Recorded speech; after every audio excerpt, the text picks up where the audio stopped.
আইন শৃঙ্খলা রক্ষার দায়িত্ব সকল রাজনৈতিক দলের। জামাতেরও দায়িত্ব রয়েছে, বাংলাদেশ জাতীয়তাবাদী দলেরও দায়িত্ব রয়েছে, অন্যান্য রাজনৈতিক দলেরও দায়িত্ব রয়েছে। তার কারণ এই সরকার হচ্ছে জুলাই বিপ্লবের সরকার। এই সরকারকে সাহায্য সহযোগিতা করা আমাদের সকলের দায়িত্ব। সরকারেরও দায়িত্ব রয়েছে আইন শৃঙ্খলা পরিস্থিতির উন্নতি করা। আমরা মনে করি যে ৭১-এর যে মুক্তিযুদ্ধের আকাঙ্ক্ষা সেটা পূরণ না হওয়ার কারণে ২৪-এর গণঅভ্যুত্থানের মধ্য থেকে আজকে ৩টা নির্বাচনের পরে চতুর্থ একটা নির্বাচন আমরা দেখতে যাচ্ছি, যেখানে হয়তো মানুষ ভোট দিতে পারবে এই আশায় আছে।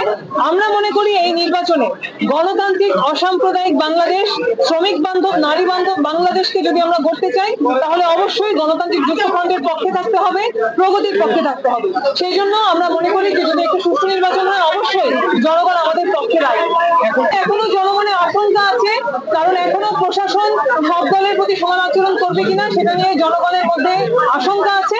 আমরা আশা করব যে প্রশাসন জনগণের মধ্যে সে আশঙ্কা দূরীকরণে পর্যাপ্ত পদক্ষেপ নেবে এবং কনফিডেন্স বিল্ড আপ করতে তারা কাজ করবে।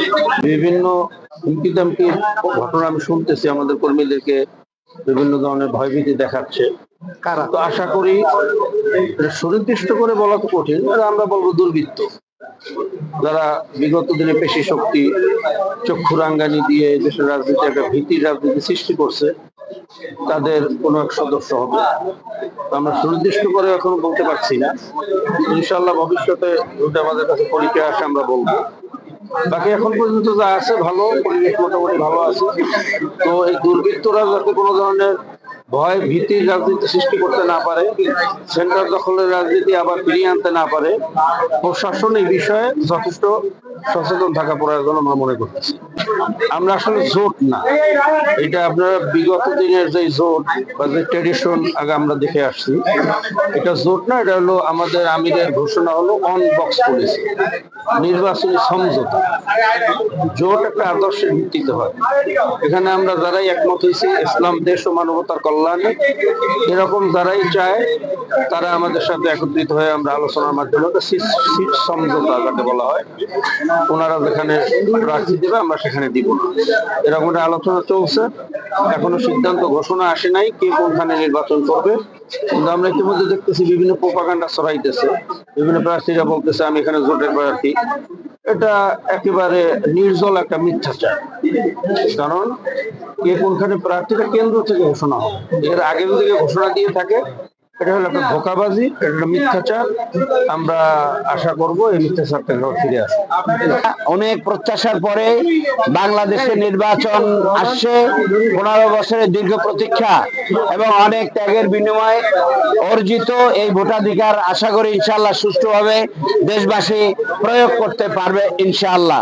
আমরা আশা করছি উৎসবমুখর পরিবেশে এবং লেভেল প্লেইং ফিল্ড, সমতল মাঠে সকল ভোটাররা তাদের ভোট দিতে কোনো বাধার সৃষ্টি কেউ করতে পারবে না। সরকার, অন্তর্বর্তীকালীন সরকার এবং প্রশাসন, সেই সাথে নির্বাচন কমিশন এই ক্ষেত্রে তাদের ভূমিকা পালন করবে এবং আমরা আশা করছি যে এইভাবে নির্বাচনের মধ্য দিয়ে জনগণ একটি প্রত্যাশিত তাদের গণপ্রতিনিধি যারা বাংলাদেশে মানে দুর্নীতি, সন্ত্রাস এবং লুটপাট এবং চাঁদাবাজ মুক্ত একটি বাংলাদেশ তারা তৈরি করতে পারবে। সেই বাংলাদেশ গঠন করার এই প্রেক্ষাপটে আমরা আজকে নমিনেশন পেপার দাখিল করলাম। আগামী দিনগুলো সুন্দর চলবে এবং 12ই ফেব্রুয়ারি সবাই ভোটে অংশ নিতে পারবে ইনশাআল্লাহ। আজকে তো দাখিল, তারপরে বাছাই, তারপরে প্রত্যাহার, সময় শেষ হয়ে যায় নাই। ইনশাআল্লাহ আপনারা ভালোটাই দেখবেন ইনশাআল্লাহ। প্রশাসন প্রত্যন্ত অঞ্চলে গিয়ে ভোটারদের মোটিভেশন দেওয়া, দীর্ঘদিন যে ভোটার বিহীন যে নির্বাচন হয়েছে সেই সংস্কৃতি থেকে বের হতে হলে শুধু প্রশাসনকে মনে মনে ভাবলে হবে না, জনগণকেও সেই ভাবনায় উজ্জীবিত করতে হবে। সেজন্য ঘন ঘন মত বিনিময় সভা, মাইকে প্রচার, যেমন মনে করেন আমার সাতলা হারতা বিল এলাকা, সেখানে এমনও হয় যে মানে কোনো প্রশাসন যায় না, সেখানে ভোট ঠিক মতো হয় না, সংখ্যালঘুরা ভোট দিতে পারে না।